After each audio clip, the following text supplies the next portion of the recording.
ستر کو جگانا چاہتا ہوں، مدینہ میں بھی جانا چاہتا ہوں۔ ہمارے چینل سے جڑنے کے لیے یوٹیوب پر ندا نیٹ ورک کو سبسکرائب کریں۔ اب کچھ باتیں آپ سماعت فرما لیجئے شادی کے متعلق، کیونکہ یہ محفل نکاح کے سلسلے میں ہے۔ نکاح سب سے پہلے کس کا ہوا اور کہاں ہوا؟ جی حضرت، نکاح سب سے پہلے کس کا ہوا اور کہاں ہوا؟ سب سے پہلے نکاح حضرت آدم علیہ السلام کا، اور وہ بھی جنت میں۔ تو نکاح اتنا پاک اور صاف عمل ہے، اتنا پاکیزہ عمل ہے، جس کے بارے میں میرے آقا ارشاد فرماتے ہیں کہ جس مقام پر نکاح ہوتی ہے 40 روز تک اللہ کے فرشتے اس جگہ پر آتے ہیں، رحمت کے فرشتے آتے ہیں۔ اور نکاح کی محفل میں جو دعا کرو گے، جائز دعا کرو گے، اللہ اس کو رد نہیں فرمائے گا، اللہ اس کو قبول فرماتا ہے۔ تو میری آپ سے گزارش ہے، اگر نکاح کی محفل ہو تو اگر آپ بیمار ہو تو اللہ کی بارگاہ میں صحت کے لیے دعا کریں۔ اگر آپ پریشان حال ہو تو آپ اللہ کی بارگاہ میں اپنی پریشانی کے حل ہونے کی دعا کریں۔ اگر آپ قرض سے دبے ہو تو جب نکاح کی محفل میں آپ حاضر ہو تو آپ دعا کریں، انشاءاللہ وہ دعا قبول ہوتی ہے، رد نہیں کی جاتی ہے۔ تو یہ بڑا اچھا عمل ہے۔ میرے آقا نے ارشاد فرمایا ایک صحابی رسول سے کہ تم نے نکاح کر لی؟ کہا نہیں۔ تیرے پاس پیسے ہیں؟ ہاں یا رسول اللہ پیسے ہیں۔ تو پھر نکاح کیوں نہیں کرتا؟ اگر تو یہودی ہوتا یا نصرانی ہوتا تو اور بات ہوتی، جب تو مومن ہے اور جانتا ہے کہ نکاح میری پسندیدہ سنت ہے تو نکاح کیوں نہیں کرتا؟ میرے آقا نے ارشاد فرمایا کہ جس نے نکاح کر لی اس نے اپنا آدھا دین مکمل کر لیا، سبحان اللہ۔ جس نے نکاح کر لی اس کی نماز میں، جس نے نکاح نہیں کیا اس کی نماز میں 27 درجوں کا فرق ہو جاتا ہے ثواب کے معاملے میں، اور ایک جگہ آتا ہے 70 درجوں کا فرق آتا ہے۔ جو نکاح کر لیا ہے اس کو 70 درجہ زیادہ ثواب ملتا ہے۔ اللہ کے رسول سید عالم صلی اللہ علیہ وسلم نے ارشاد فرمایا، اے میرے صحابہ، اب تک جتنی چیزیں میں نے دی، میں بہت اطمینان سے بول رہا ہوں تاکہ ہر بات آپ کو سمجھ میں آئے۔ میں تقریر نہیں کر رہا ہوں، اپنے دل کی بات آپ کے دل میں اتارنے کی کوشش کر رہا ہوں۔ کسی بھی ایک بات پہ عمل ہو گیا تو یہ صدقہ جاریہ ہے۔ میرے آقا ارشاد فرماتے ہیں میرے صحابہ اب تک، حضرت عائشہ صدیقہ رضی اللہ تعالیٰ عنہ سے مروی ہے، آپ فرماتے ہیں کہ جب سرکار کا آخر لمحہ تھا، زبان میں ہلکا پن پیدا ہو چکا تھا، اس وقت میرے آقا فرماتے ہیں میرے صحابہ اب تک میں نے جتنی چیزیں تمہیں دی ہیں تم نے سب لیا، اب میری آخری وصیت یاد رکھو، خبردار خبردار تم ان عورتوں پر ظلم نہیں کرنا، تم ان عورتوں کو تکلیف نہیں دینا، اس لیے کہ ان کا دل شیشے سے بھی نازک ہوتا ہے۔ بارگاہ رسول میں سوال ہوتا ہے یا رسول اللہ، کسی نے عورت کے بارے میں لکھا ہے کہ عورت چڑیل ہے، کسی نے لکھا ہے کہ عورت ناگن ہے، کسی نے لکھا ہے کہ عورت ڈائن ہے، اے میرے سرکار اللہ و رسول کا کیا فرمان ہے؟ میرے آقا فرماتے ہیں کہ نہ عورت چڑیل ہے، نہ عورت ناگن ہے، نہ عورت ڈائن ہے، بلکہ عورت آبگینہ ہے۔ سبحان اللہ۔ تم اسے سنبھال کر کے رکھو۔ عورتوں کا دل شیشے سے بھی نازک ہوا کرتا ہے، اور اللہ نے تمہیں عورتوں کو امانت کے طور پر دیا ہے۔ تم ان عورتوں کے امین ہو۔ خبردار خبردار، تم ان عورتوں پر ظلم نہیں کرنا، تم ان عورتوں کو تکلیف نہیں دینا، تم ان عورتوں کو پریشان نہیں کرنا، اس لیے کہ اللہ کی یہ امانت ہے۔ اللہ نے مرد کو پابند کر دیا کہ اب کوئی بھی مرد اپنی عورت کو تکلیف نہیں دے گا، کوئی بھی مرد اپنی عورت کو پریشان نہیں کرے گا۔ تو جہاں اللہ نے مردوں کو پابند کیا ہے، وہاں عورتوں کو بھی پابند کیا ہے۔ میرے آقا ارشاد فرماتے ہیں، اے عورتوں، اگر اللہ کے بعد کسی کو سجدہ کرنے کا حکم ہوتا تو میں عورتوں کو حکم دیتا کہ تم اپنے شوہر کو سجدہ کر۔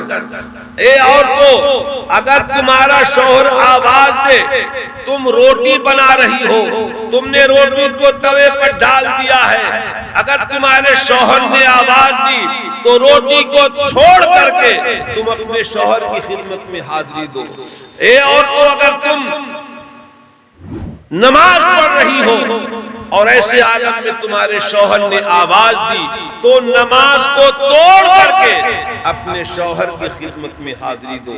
حضرت عائشہ صدیقہ رضی اللہ تعالیٰ عنہ کی بارگاہ میں ایک عورت پہنچتی ہے اور عرض کرتی ہے، ام المومنین، شوہر کے حقوق کیا ہے؟ بالکل ضروری چیز میں بتا رہا ہوں، شوہر کے حقوق کیا ہے؟ کہا جاننا چاہتی ہو تو سنو، اگر مواد بہ رہا ہو اور تو اپنی زبان سے چاٹ چاٹ کر کے صاف کر لے تو بھی شوہر کا حق ادا نہیں ہے۔ میرے آقا ارشاد فرماتے ہیں، وہ مرد سب سے اچھا، وہ مرد سب سے بہتر، وہ مرد سب سے اعلیٰ، وہ مرد اللہ اس کے رسول کی بارگاہ میں بہت محبوب۔ صحابہ کہتے ہیں، یا رسول اللہ کون؟ آقا ارشاد فرماتے ہیں کہ جو اپنے اہل و عیال سے ایسی محبت کرے جیسے ایک ماں اپنے بچے سے محبت کرتی ہے۔ یہ 1400 سال پہلے میرے آقا نے فرمایا تھا کہ وہ مرد سب سے بہتر، سب سے اعلیٰ، جو اپنے اہل و عیال سے ایسی محبت کرے جیسے ایک ماں اپنے بچے سے محبت کرتی ہے۔ میرے آقا کو معلوم تھا کہ ایک دور ایسا آئے گا کہ لوگوں کی سوچ بدل جائے گی، لوگوں کی فکر بدل جائے گی۔ آج ہماری سوچ کیا ہے، فکر کیا ہے؟ ہم، ہمارے بچے، ہماری بیوی، جی اسی کو ہم لوگوں نے اہل و عیال سمجھ لیا۔ بیوی، بچے اور ہم، جبکہ اہل و عیال میں صرف بیوی بچے نہیں آتے۔ علماء بیٹھے ہوئے، ذمہ دار اسٹیج ہے ہمارا۔ اہل و عیال میں ماں باپ بھی آتے ہیں، بھائی بہن بھی آتے ہیں، رشتہ دار بھی آتے ہیں، اب پڑوسی بھی آتے ہیں۔ یہ سب آپ کے اہل و عیال ہیں۔ اور اگر ایک آدمی بھی 40 گھر داہنے، 40 گھر بائیں، 40 گھر آگے، 40 گھر پیچھے، ایک آدمی بھی اگر بھوکا رہ گیا تو یاد رکھیے کل میدان محشر میں آپ کو جواب دینا پڑے گا۔ کل میدان محشر میں اللہ سوال کرے گا، میرے بندو میں بھوکا تھا، تم نے مجھے کھلایا نہیں، میں پیاسا تھا، تم نے مجھے پلایا نہیں، میں بیمار تھا، تم نے میری عیادت نہیں کی۔ بندے رب کی بارگاہ میں کہتے مولا تو ان تمام چیزوں سے پاک ہے، یہ بات سمجھ میں نہیں آئی۔ اللہ فرماتا ہے تمہارے پڑوس میں تمہارا بھائی بھوکا تھا، تم نے اسے کھلایا نہیں، اگر تو کھلا دیتا تو میری رحمت تیرے ساتھ ہوتی۔ تمہارا بھائی بیمار تھا، اگر تم اس کی عیادت کی ہوتی تو میری رحمت تیرے ساتھ ہوتی۔ یہ دور بڑا عجیب دور ہے، دنیا ہم کو مٹانے کے لیے آپس میں متحد ہو رہی ہے، مگر آج بھائی بھائی الگ ہو رہے ہیں، پڑوسی پڑوسی الگ ہو رہے ہیں، جبکہ ہم نے اخلاق پیش کیا ہے، ہم نے دنیا کو زندگی گزارنے کا طریقہ دیا ہے۔ حضرت علی کرم اللہ وجہہ ہے جو اکثر صدیق اکبر رضی اللہ عنہ کو سلام پیش کرتے تھے۔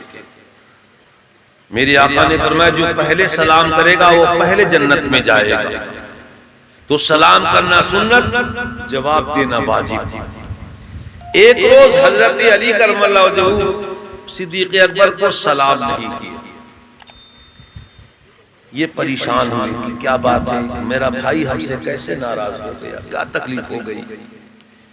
کلمے کا رشتہ تھا، خون کا رشتہ نہیں تھا۔ کلمے کا رشتہ اتنا مضبوط تھا کہ آج کے خون کے رشتے پر وہ بھاری تھا۔ کل آپس میں کتنی محبت تھی کہ حضرت صدیق اکبر رضی اللہ تعالیٰ پریشان ہے، اشکبار آنکھیں اشکبار ہو گئی کہ کیا غلطی ہو گئی کہ میرا بھائی مجھ سے ناراض ہے، آج سلام نہیں کیا۔ اسی انداز میں بارگاہ رسول میں پہنچ گئے، آنکھیں اشکبار ہے، میرے صدیق رونے کی وجہ کیا ہے؟ اے میرے صدیق کیوں رو رہے ہو، کیا بات ہے؟ کہا یا رسول اللہ آج کا دن میرے لیے غم کا دن ہے، میرا بھائی ہم سے ناراض ہے۔ کہا بات کیا ہے؟ کہا علی ہمیں ہر روز سلام کرتے تھے، آج انہوں نے ہمیں سلام نہیں کیا ہے، آج وہ مجھ سے ناراض ہے، میں اسی کشمکش میں ہوں، پریشان ہوں کہ کیا غلطی ہو گئی کہ علی مجھ سے ناراض ہو گئے۔ مولا علی کو بلایا سرکار نے، علی تم میرے صدیق سے ناراض ہو؟ کہا یا رسول اللہ میری مجال کہ میں صدیق اکبر رضی اللہ عنہ سے ناراض ہو جاؤں جس سے آپ محبت کرتے ہو؟ اے میرے سرکار بات یہ نہیں ہے، بات یہ ہے کہ آپ کا فرمان جو پہلے سلام کرے گا وہ پہلے جنت میں جائے گا، میں ان سے چھوٹا ہوں، یہ مرتبے میں ہم سے بڑے ہیں، تو میں ہمیشہ سلام کر کے پہلے جنت میں چلا جاتا تھا، آج میں نے ان کو موقع دیا ہے کہ یہ مجھ کو سلام کرے تاکہ یہ پہلے جنت میں جائیں، ان کے پیچھے میں جنت میں۔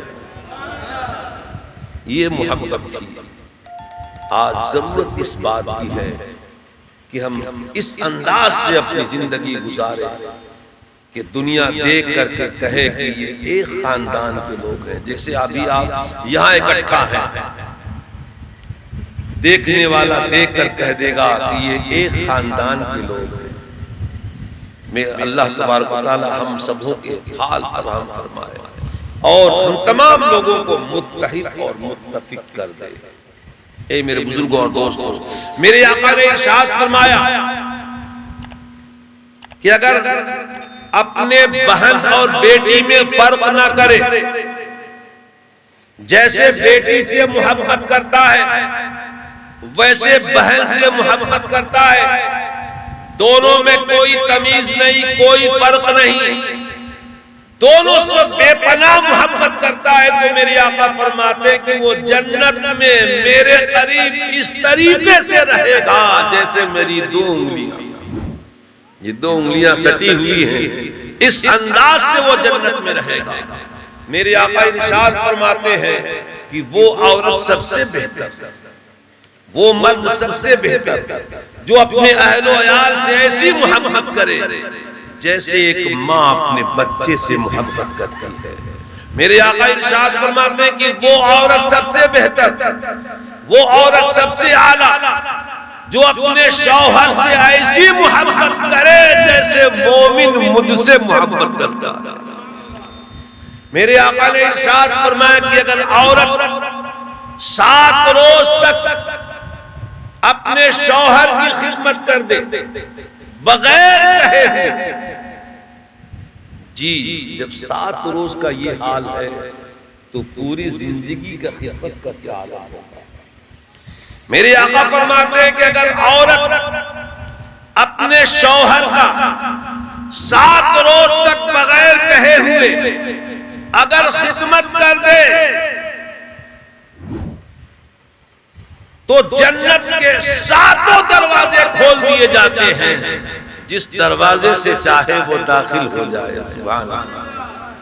میرے آقا نے ارشاد فرمایا کہ عورت جس دن اپنے شوہر کا گندا کپڑا صاف کرتی ہے اس دن سورج کی روشنی جن جن چیزوں پر پڑے گی وہ تمام چیزیں اس عورت کے حق میں دعائے مغفرت کرتی رہے۔ میرے آقا نے ارشاد فرمایا کہ عورت کی کوئی دعا قبول نہیں ہوتی۔ صحابہ کہتے ہیں یا رسول اللہ کیوں؟ میرے آقا ارشاد فرماتے ہیں کہ جب تک وہ اپنے شوہر کی کامیابی کے لیے، اس کی بھلائی کے لیے، اس کی صحت کے لیے وہ دعا نہ کرے اس وقت تک اس کی کوئی دعا قبول نہیں ہوئی۔ میرے آقا نے ارشاد فرمایا کہ اگر عورت لان تان کرے، جی کیا ہوا کہ جب سے میری شادی ہوئی میری زندگی برباد ہو گئی، جب سے میرے آپ کے نکاح میں آئی میری ساری خوشیاں ختم ہو گئی۔ ایک صحابی رسول اللہ سبحان اللہ اتنے کالے جن کی مثال دی جاتی تھی، مگر ان کی بیوی بے پناہ خوبصورت، تو کہتے ہیں سبحان اللہ میں بھی جنتی اور تم بھی جنتی۔ کہ میں جنتی کیسے ہو سکتی ہوں؟ آپ صحابی رسول ہیں، آپ جنتی ہو سکتے ہیں، میں کیسے جنتی ہو سکتی ہوں؟ کہا سنو میں ایک کالا کلوٹا انسان اور تم اس قدر خوبصورت، تو میں تجھ کو پا کر میں اللہ کا شکر ادا کرتا ہوں کہ اللہ مجھ جیسے کالے کلوٹے کو تو نے اتنا خوبصورت بیوی عطا فرمایا، اور تم صبر کرتی ہو تو تمہیں صبر کرنے کی وجہ سے اللہ جنت عطا فرمائے گا، اور مجھے شکر کرنے سے اللہ جنت عطا فرمائے گا۔ اے میرے بزرگوں اور دوستوں، میرے آقا ارشاد فرماتے ہیں کہ اگر عورت زبان دراز ہو، عورت کے مزاج میں سختی ہوتا ہے، کوئی عورت کے مزاج میں سختی ہوتی ہے، آقا ارشاد فرماتے ہیں کہ عورت کے مزاج میں سختی ہے، اگر مرد صبر کرے تو اللہ تبارک و تعالیٰ اسے حضرت ایوب علیہ السلام کے صبر کے برابر اسے ثواب عطا فرمائے۔ میرے آقا نے ارشاد فرمایا صرف عورتیں ہی زبان دراز نہیں ہوتی، مزاج میں سختی صرف عورتوں کے اندر نہیں ہوتی، مردوں کے اندر بھی سختی ہوتی ہے۔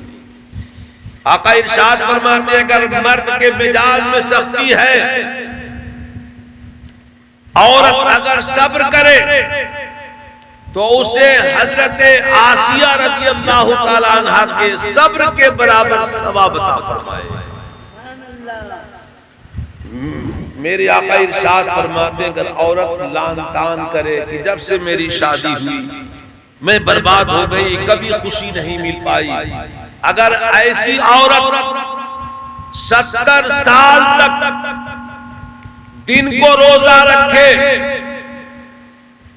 اور رات کو پوری رات عبادت کرے، 1-2 روزے 70 سال تک دن کو روزہ رکھے، رات کو پوری رات عبادت کرے، میرے آقا فرماتے ہیں کہ وہ تمام عبادت اس کے منہ پر مار دی جائے۔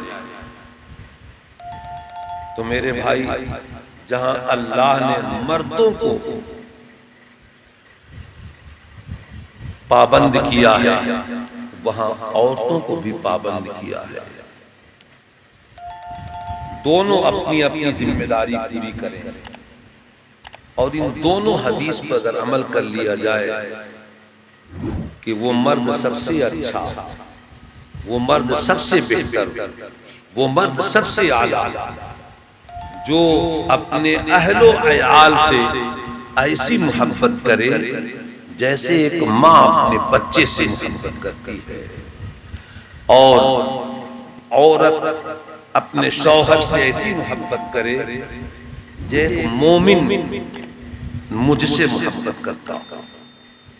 اور ان دونوں حدیثوں پر اگر عمل کر لیا جائے تو کبھی کوئی اختلاف نہیں، اور یاد رکھیں ایک حقوق اللہ اور ایک حقوق العباد، ایک اللہ کا حق اور ایک بندے کا حق۔ اللہ اپنا حق تو معاف کر دے گا مگر بندے کا حق معاف نہیں ہوگا۔ اگر بچے نے ماں باپ کا حق ادا نہیں کیا، بھائیوں کا حق ادا نہیں کیا، رشتہ داروں کا حق ادا نہیں کیا تو وہ بھی مجرم ہوگا، اور ہم اور آپ اللہ کا حق ادا کیے، حقوق العباد ادا نہیں کیا تو بھی مجرم ہیں، اور حقوق العباد ادا کیا، اللہ کا حق ادا نہیں کیا تو بھی مجرم ہیں، اور دونوں حق ادا کیا تو آپ یہاں بھی کامیاب ہیں اور وہاں بھی کامیاب ہیں۔ میرے آقا ارشاد فرماتے ہیں کہ کل میدان محشر میں اللہ کی بارگاہ میں سب سے پہلا عمل جو پیش کیا جائے گا وہ نان نفقہ ہوگا۔ جی تقریریں آپ نے بہت سنی ہے، زندگی رہے گی تو آپ سنیں گے، مگر آج میں کوشش کر رہا ہوں کہ آج میں آپ کو وہ چیز دے کر کے جاؤں جو آپ کی زندگی میں بہت ضروری ہے۔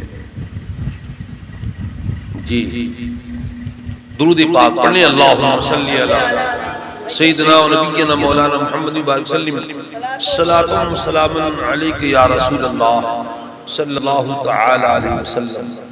میرے بھائی، میرے بزرگ، میرے آقا ارشاد فرماتے ہیں کہ سب سے پہلا عمل جو نان نفقہ، جو آپ اپنے ماں باپ پر، اپنے بچوں پر، اپنے رشتہ داروں پر جو خرچ کرتے ہیں وہ اللہ کی بارگاہ میں بے پناہ محبوب ہے۔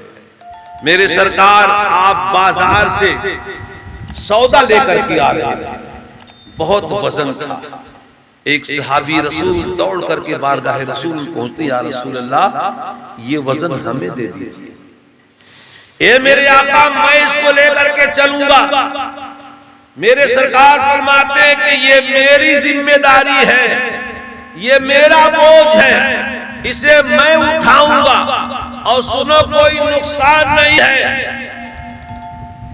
اپنے بال بچوں کے لیے جو سودا خرید کر کے بازار سے لاتا ہے تو اس کے ہر قدم کے اٹھانے اور رکھنے میں خالق کائنات اسے 60 سال کی نفلی عبادت شمار کرتا ہے۔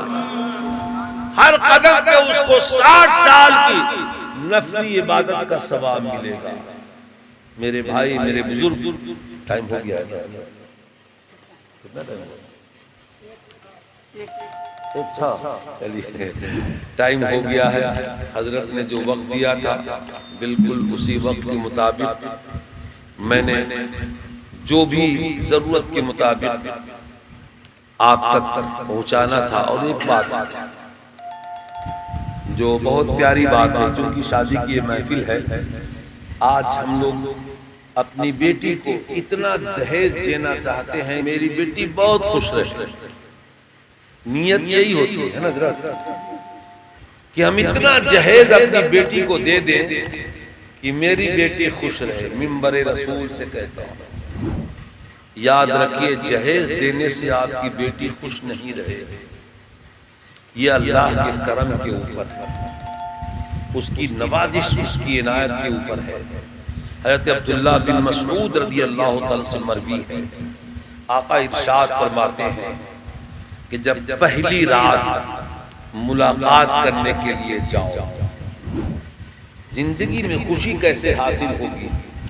پوری زندگی اگر آپ چاہتے ہیں کہ خوشی سے گزرے تو آقا ارشاد فرماتے ہیں، عبداللہ بن مسعود رضی اللہ عنہ مروی ہے، آقا ارشاد فرماتے ہیں کہ پہلی رات جب ملاقات کرنے کے لیے جاؤ تو بیوی بھی باوضو ہو اور تم بھی باوضو ہو، اور دونوں ایک ساتھ مل کر 2 رکعت نماز نفل ادا کرے، بیوی بھی 2 رکعت نماز نفل ادا کرے اور شوہر بھی 2 رکعت نماز نفل ادا کرے۔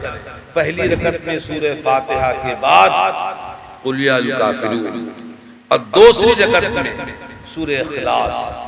جب 2 رکعت مکمل ہو جائے تو اللہ کی بارگاہ میں عاجزی سے دعا کرو، کوشش کرو کہ چند قطرے آنسو اللہ کی بارگاہ میں نکل جائے۔ اگر رونا نہ آتا ہو تو رونے جیسی شکل بنا لو اور اللہ کی بارگاہ میں دعا کرو کہ رب قدیر آج ہماری زندگی کی شروعات ہے، پہلی رات ہے، رب قدیر ہم تیری بارگاہ میں دعا گو ہیں کہ ہمیں ہمیشہ کے لیے سکون عطا فرما۔ جی آپ کی زندگی میں بہاریں عطا ہوں، خوشیاں عطا ہوں گی۔ میری دعا ہے کہ پروردگار عالم ہم سبوں کو اتنی توفیق عطا فرما کہ ہماری زندگی کا ہر وہ فعل، ہر وہ کام صرف اور صرف اللہ اس کے رسول کے فرمان کے مطابق گزرے۔ مولا کریم جس مقصد کے تحت یہ میلاد پاک کا انعقاد ہوا ہے، تو آپ اپنی زندگی کو اللہ اور رسول کے فرمان کے مطابق گزاریں۔ اسی میں ہماری اور آپ کی کامیابی ہے اور اسی میں ہماری اور آپ کی بھلائی ہے۔ اللہ تبارک و تعالیٰ کی بارگاہ میں دعا ہے کہ مولا کریم میں منبر رسول سے تیرے کرم کے سہارے، تیرے بھروسے پر ایک جملہ کہہ دیا ہے۔ مولا ہم اپنے مرشد کی